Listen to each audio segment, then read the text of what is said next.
Welcome to this lecture about collaborative learning in e-learning. My name is Grete Oline Hole. And my name is Anne-Karin Larsen, and we both work at Bergen University College.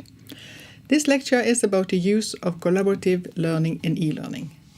Why is collaboration important, and how can we stimulate collaboration in e-learning?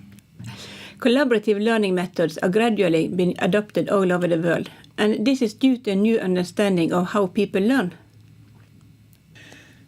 So what is collaborative learning then? Well, it can be problem-based learning, case-based learning, group work, discussions, reflections, and other way where students are an active part of the learning process. So is it possible to use collaborative learning in e-learning courses? Well, traditionally, e-learning is often seen as individual and lonely. Online courses are seldom constructed in a way that stimulate interaction and cooperation. But we see learning process as an interactive process where students discuss, reflect, collect and analyze information, where students are an active partners in a community of learners. And in our Virclass courses have aimed to help students to learn from each other and to share information and knowledge about their own countries. So our experience from the past 5 years shows that it is possible to stimulate activities, cooperations and collaborative learning among students from different countries, even in an e-learning setting. But how do we do this? Well, in all teaching, there is no single way to do things. But we have found that some particular tools and methods can be useful to simulate collaborative learning in e-learning. The first thing to do is to make an open, friendly and inviting atmosphere. Offer students a pre-start work to learn to navigate in the virtual learning environment. And also present tutorials to show how the students can manage the technical side of the new learning arena.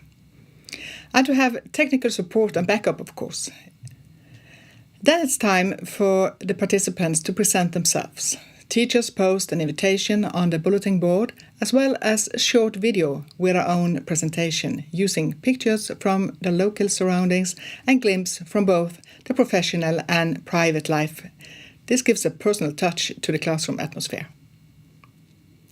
Students present themselves with a digital photo and a short note about who they are and what they expect from the course. We have experienced that an online chat in the first or second week is important. Students feel part of the same classroom when meeting each other online. Many tools for online discussions are available, and we have tried different chat facilities, but our main concern has been that it should be easy for all students to access and not demand any extra equipment. When having an international group of students, the computer facilities are diverse, as we know, and we do not want to exclude anyone from participation. These aspects are important to consider when we want to foster a good learning community.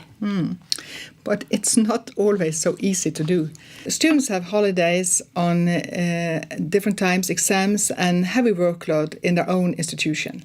And this makes it hard to follow a strict time schedule in an extra course. We have tried to solve this by integrating the e-learning courses as part of the main curriculum, but we still encountered some problems. And to minimize these problems, we give assignments over a longer period than 1 week to let the students find time to collaborate. To give the students a chance to plan the work, we give them an overview of the very beginning of the course, of all the weekly programs, tasks and readings. They are also asked to make their own work schedule when they start. Audiovisual triggers or a video case then help to start discussions about commonalities and differences, either in the team discussions or in online chats. Social work as a profession is highly related to context, and it's therefore motivating to see how people experience and perceive the same information differently, but also commonly, depending on their cultural backgrounds. Peer feedback takes place when students comment on each other's work and is another way to stimulate collaboration. Transparency has been an important way to stimulate peer learning. Students keep all their work in their e-portfolio, which is open for everybody to read and comment on. The teacher's feedback is also available to all students. Yeah, but I wonder, Anne-Karin, is all students and teachers used to these working methods?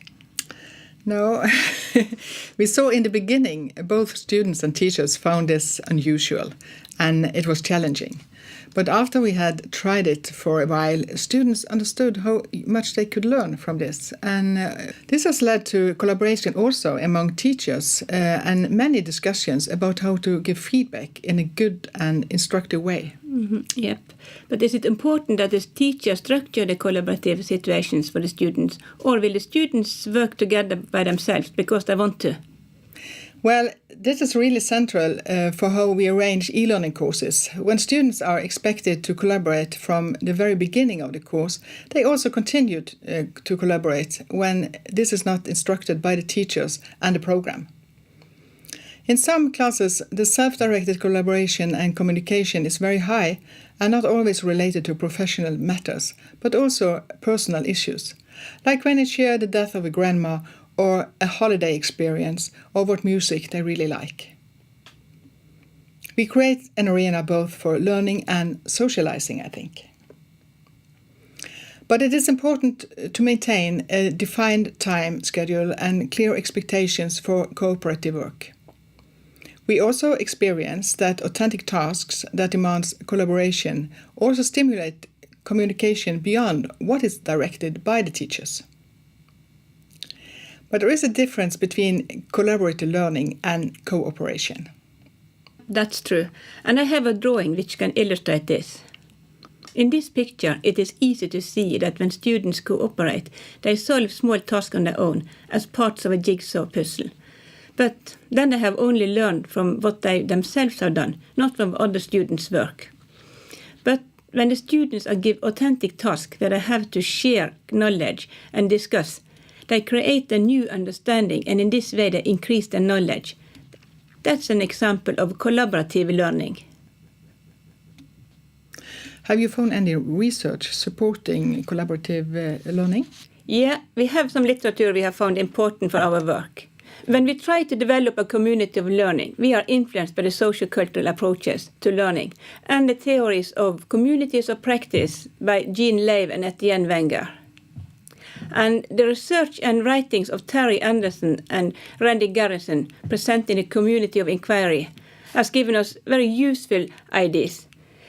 They define 3 factors as important to students' educational experience: social presence, cognitive presence, and teaching presence. Social presence can be seen in the way students and teachers present themselves on the platform, sharing both professional and personal experiences.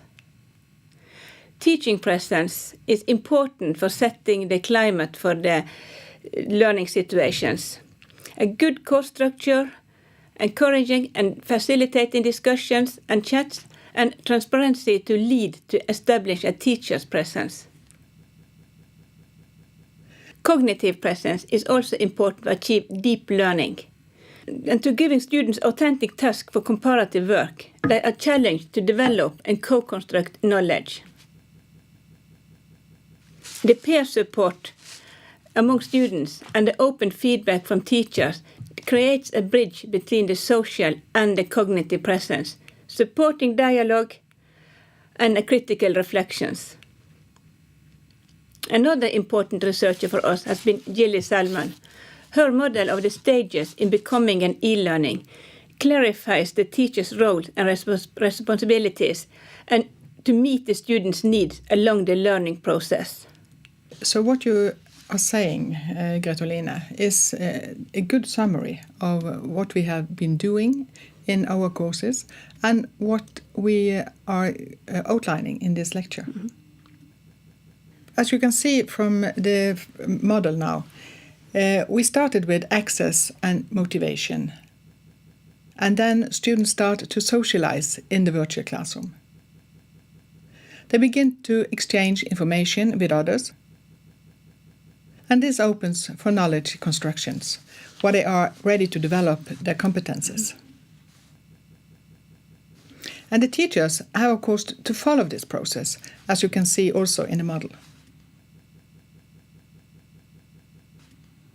So, this was all, and thank you very much for listening to us, and we wish you a good luck with your further collaboration.